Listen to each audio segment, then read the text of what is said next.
নমস্কার, আমি doctor GB Dutta, fertility consultant, eastern fertility clinic, Kolkata.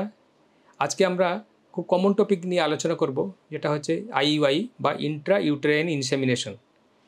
IUI কাদের জন্য প্রযোজ্য, কতবার করা যায় এবং সাকসেস রেট কত, এই নিয়ে আমরা আলোচনা করব। অনেক সময় পেশেন্ট আসে বলে, ডাক্তারবাবু আমার আইইউআই করে দিন, কারণ সেটা কম খরচে হয়ে যায় এবং আইভিএফটা তো পেরে উঠছি না আমি অনেক টাকা, তাহলে আপনি আইইউআই করে দিন। চিকিৎসার ক্ষেত্রে আমরা বলবো, যাদের যেটা প্রয়োজন সেটাই করা উচিত। আপনার আর্থিক অবস্থা বুঝে কিন্তু চিকিৎসার মান কিন্তু ঠিক হয় না। ধনী গরিব বা টাকা পয়সার নিয়ে কিন্তু চিকিৎসা, যাদের যেটা প্রয়োজন সেটা হিসাবে আমরা নির্ধারণ করি যে চিকিৎসা কার কোনটা প্রয়োজন। এবার কিন্তু যদি আইইউআই, যেহেতু একটু কম খরচে আইইউআই করা যায়, তার কী কী ক্ষেত্রে আমরা আইইউআই করতে পারি বা কোন কোন ক্ষেত্রে আমরা আইইউআই অ্যাডভাইস করি।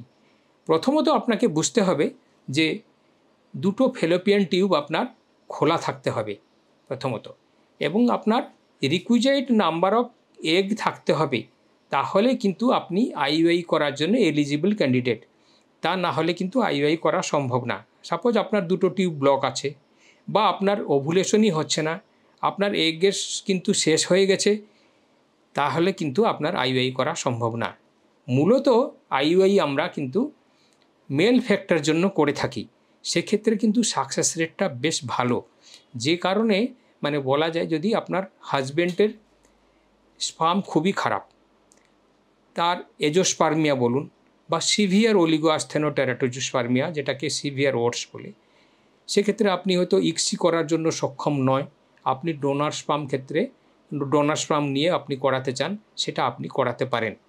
অনেক ক্ষেত্রে দেখা যায় যে হাজব্যান্ডের স্পার্মের কোনো এমন ইনফেকশন আছে যেটাকে ট্রিটমেন্ট করা সম্ভব না, অথবা আপনার স্বামী স্ত্রী দুজনই থ্যালাসেমিয়া কেরিয়ার এবং আপনার একটা বাচ্চা আছে বা দুটো বাচ্চা আছে যারা অলরেডি থ্যালাসেমিয়া মেজর ডিজিজে আক্রান্ত এবং আপনার ব্লাড ট্রান্সফিউশন দিতে হচ্ছে, সেক্ষেত্রে কিন্তু আপনি অপ্ট করতে পারেন যে ডোনার স্পার্ম নিয়ে। কিছু কিছু ক্ষেত্রে দেখা যায় মহিলার যদি RH নেগেটিভ হয় এবং সে আইসো ইমিউনাইজড, তার ক্ষেত্রে কিন্তু অ্যান্টিবডিজ অলরেডি শরীরের ভিতরে আছে, এবং হাজব্যান্ড RH পজিটিভ, সেক্ষেত্রে কিন্তু আমরা RH নেগেটিভ স্পার্ম ইনসেমিনেট করতে পারি। এগুলো হলো মেল ফ্যাক্টর নিয়ে। মেয়েদের ক্ষেত্রে কিন্তু আইইউআই এস সাচ কিন্তু ইন্ডিকেশনস খুবই কম।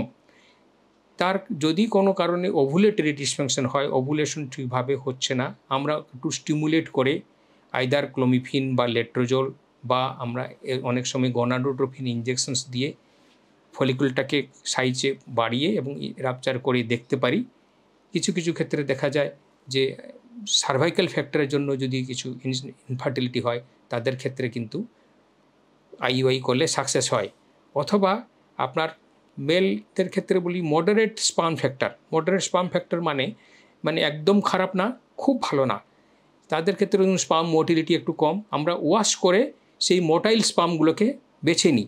মোটাইল স্পার্মগুলোকে বেছে আমরা ইউট্রাসের ভিতরে ছেড়ে দিই, সো দ্যাট যে ফ্যালোপিয়ান টিউব ভিতরে ওভাম এবং উসাইটের যে স্পার্মের দূরত্বটাকে কমিয়ে দিই।